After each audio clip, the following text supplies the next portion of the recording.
Senti हो के बातें भी, अरे सेंटी हो के बातें भी तू कर रहा है सेंटिया। 14 ফেব্রুয়ারি মুক্তির আগে বিতর্কে হিন্দি ছবি গুন্ডে। প্রিয়াঙ্কা চোপড়া, রণবীর সিংহ, অর্জুন কাপুর অভিনীত এই ছবির বেশ কিছু দৃশ্যের শুটিং হয়েছে কলকাতা হাইকোর্টের সামনে এবং দক্ষিণেশ্বর মন্দির চত্বরে। सेंटी हो के बातें भी, अरे सेंटी हो के बातें भी तू कर रहा है सेंटिया। সেই গানের ক্লিপিংস এখন বিভিন্ন চ্যানেলের ট্রেলার হিসেবেও দেখানো হচ্ছে।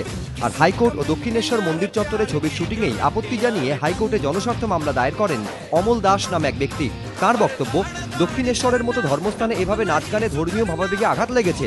পাশাপাশি হাইকোর্টের মতো নিরাপত্তা নিরিখে অত্যন্ত স্পর্শকাতর জায়গায় কিভাবে এত অভিনেতা অভিনেত্রীকে নিয়ে নাচ গানের দৃশ্যের শুটিং হলো তা নিয়েও প্রশ্ন তুলেছেন মামলাকারী।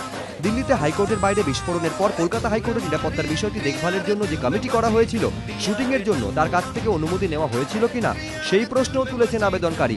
এই প্রেক্ষিতে অবিলম্বে ছবির গানের দৃশ্য চ্যানেলে চ্যানেলে দেখানো বন্ধ করার দাবি জানিয়েছেন তিনি। আমাদের পিটিশনের যে আবেদনটি হাইকোর্টে করেছেন সেটা হচ্ছে, আমরা দেখতে পারি এই সপ্তাহখানেক ধরে বা তার বেশি হয়তো হবে, দক্ষিণেশ্বর টেম্পলের ভেতরে গর্ভগৃহর পাশে যে মেন কোর্টইয়ার্ড, সেখানে উদ্দাম নাচ তোলা হয়েছে। পঞ্চবটী তার সামনেও হয়েছে এবং হাইকোর্টের সামনে, অ্যাসেম্বলি, হাইকোর্ট এগুলোর সামনেও এগুলো ফিল্মড হয়েছে। তো কাজেই আমরা এগুলো অভাবনীয় একটি পরিস্থিতি দেখে একটা আবেদন করা হয়েছে হাইকোর্টের কাছে যে এগুলো বন্ধ হোক, গুন্ডে সিনেমারও প্রদর্শন বন্ধ হোক। ডেফিনেটলি গানগুলো তো দেখানো কথাই নেই, কারণ এগুলো নেটেও সমস্ত চলছে এবং টিভিতেও প্রদর্শন চলছে। এই মামলায় সেন্সর বোর্ড, গুন্ডে ছবির প্রযোজক সংস্থা, দক্ষিণেশ্বর মন্দির কমিটি, স্বরাষ্ট্র সচিবকেও পক্ষ করেছেন আবেদনকারী।